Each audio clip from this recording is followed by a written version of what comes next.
like a lot of people, I started taking photos on film seriously when I started watching Willem Verbeeck's videos back in 2019.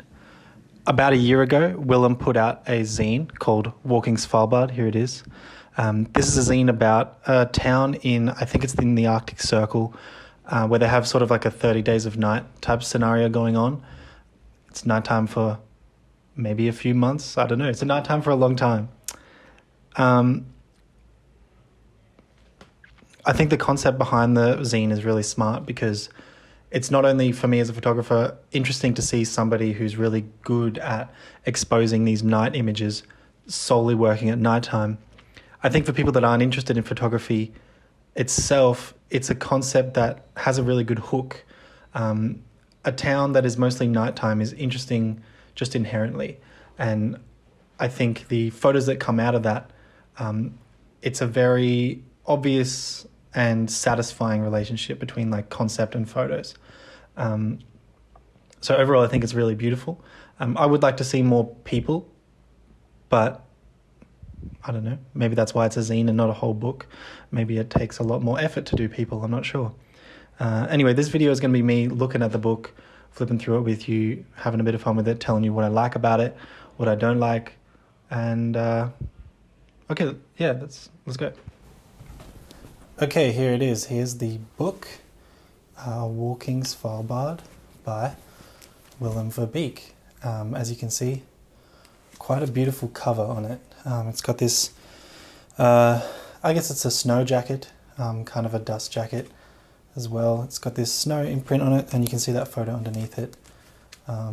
Yeah, quite exciting.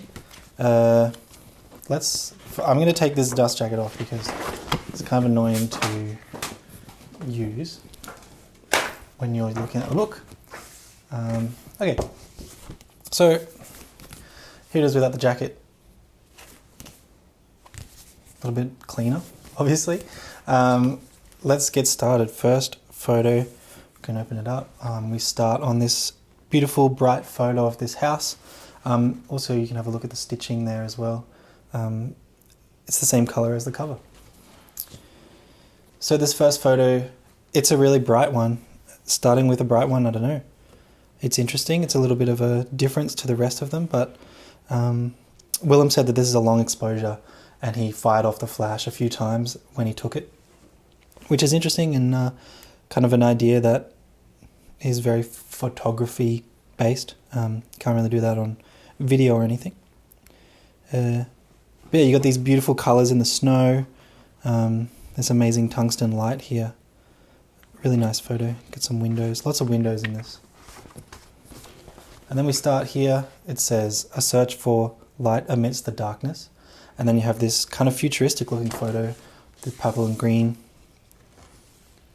I guess it's outside of some kind of scientific zone. And you can see the main mountain in the background. Now, I want to talk about this, a search for light in the darkness thing. I think it's a little bit cheesy. I don't think it really suits the work as a whole. I think the work is kind of serious. But this feels like a little bit melodramatic and a little bit off. And especially for Willem, I feel like Willem is someone who he's quite matter of fact. He doesn't really dramatize things that much. And usually he tends towards like a comedy type of approach when he changes it up a little bit. But this, I don't know, it just seems a little bit off. Then we've got this beautiful photo of these wolves. Easily one of the better ones in the book. Good to start on a good one, I guess. Good to have good ones at the beginning. The expression on this wolf is so incredible. It's amazing, and these poles look incredible. Such a good one. I don't like, though, that it's spread over 2 pages. I always think that's a mistake. I don't think it looks very good. You can't see the whole photo. You don't get a sense of the framing as much, which is important to me. Here's a great spread. You got 2 photos that have this red colour in them. And this is a classic Willem car, I think. You know, he loves taking vintage car photos in front of houses. So this is like it's a classic one. This kind of car is suburban, but it doesn't feel American. It feels more European, a bit cartoony as well. And I guess those shapes are kind of similar. Then you've got another spread, a little bit of a different one. It's kind of a scary looking one, which is interesting. Obviously two separate photos of two different areas and two different things, but they feel really similar. And I think the reason they feel similar is because this sort of black and white contrasty stick thing is sort of mirrored in this area. But my favorite is this curtain. I think that's a beautiful curtain. And then you get a little peek inside, which is awesome. I also love, there's a couple of times in the book where he shows these like exposed lights. I think this one is particularly beautiful because he lined up the flare with the light, so it looks like the light itself is just kind of softer. And he's chosen the right aperture to make that look really nice. I love it. Moving on, we've got this really dark one. Not my favorite, but there is these crazy teals and blues on these silos here. And you do get a sense of just the darkness. Here's an immensely detailed photo of a mountain. Another great one. One house in the distance. And then you've got these stars that are sort of moving. Look like they could be... Obviously it's a really long exposure. And this whole scenario here, I can't tell if it's a city or rocks. It's probably just rocks, but it's hard to tell.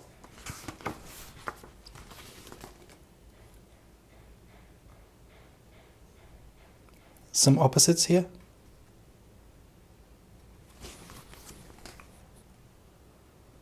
A nice quiet photo of a beautiful telephone pole, or not a pole, just a telephone, it's blue. Continues that theme of blue throughout the whole book. Obviously the cover's blue. There's a lot of these blues. I think this is really beautiful. I would like to see more like this in the book, in the work. It's probably just something that I would do if I was there, but I want to see some stuff, some photos of the inside of all these buildings. And this feels like it's inside. Here's a nice one. This boat looks so amazing with all the icicles. And this just lighting scenario here with the blue and the orange. Cinematic. Amazing. And Willem said for this one, he lit it with his phone. So he just like popped off a long exposure and then just lit it with his phone torch. It's pretty amazing. I love this one. I think it's kind of a funny one. To me, it speaks to, like, it's like a fuck you to the Instagram trends where everybody just posts photos of vintage cars. This is, obviously it's a vintage car, but it's covered in snow, which I think is kind of funny, kind of tongue-in-cheek.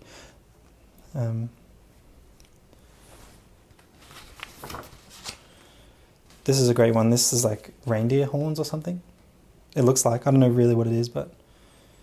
And really harsh light from either a light pole, or maybe a flash.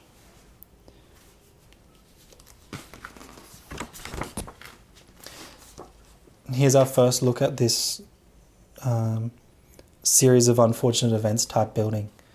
It's, I don't really know why it's so bright in this photo, but it's really eerie, really strange.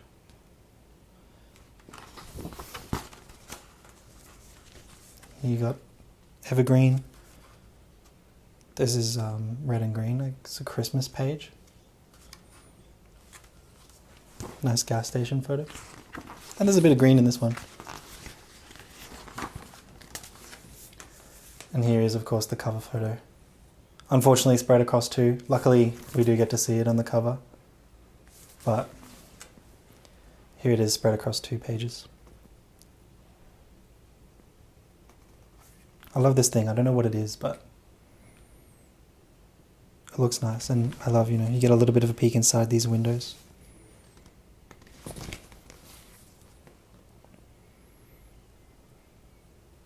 Some more Christmas-based stuff. You got a Christmas tree down there. Nice tungsten lights. This is a banger.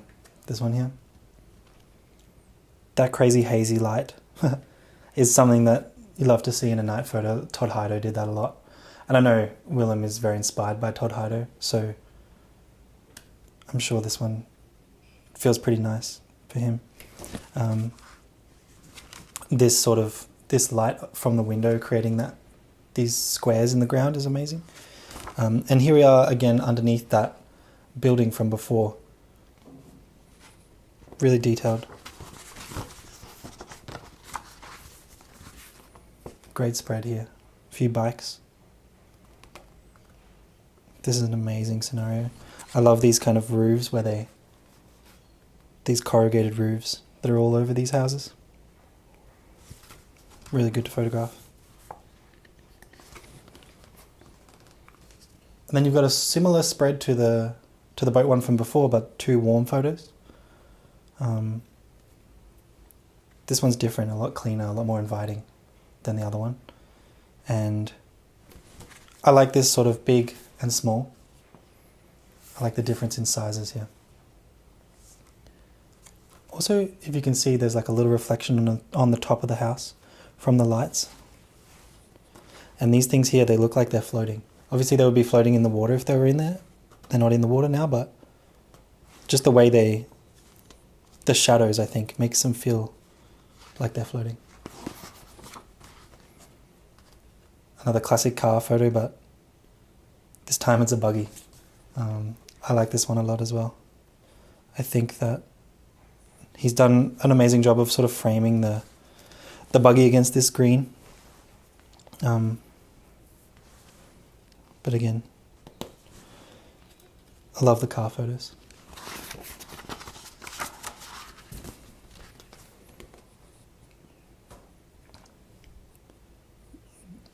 This is another Willem classic. He loves Mercedeses, and he loves pointing cars towards what he wants you to look at. In this case, it's this house scenario, and I guess he wants you to look inside this window. Again, I wish we could go inside.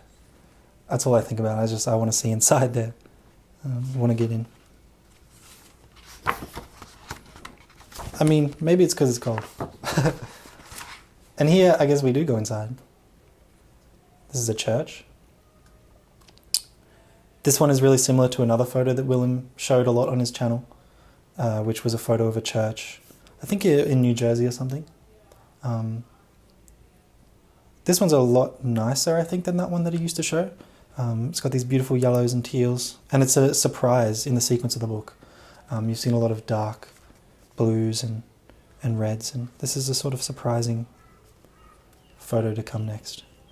And then paired with these houses that we haven't seen yet, this yellow and green. It's really interesting.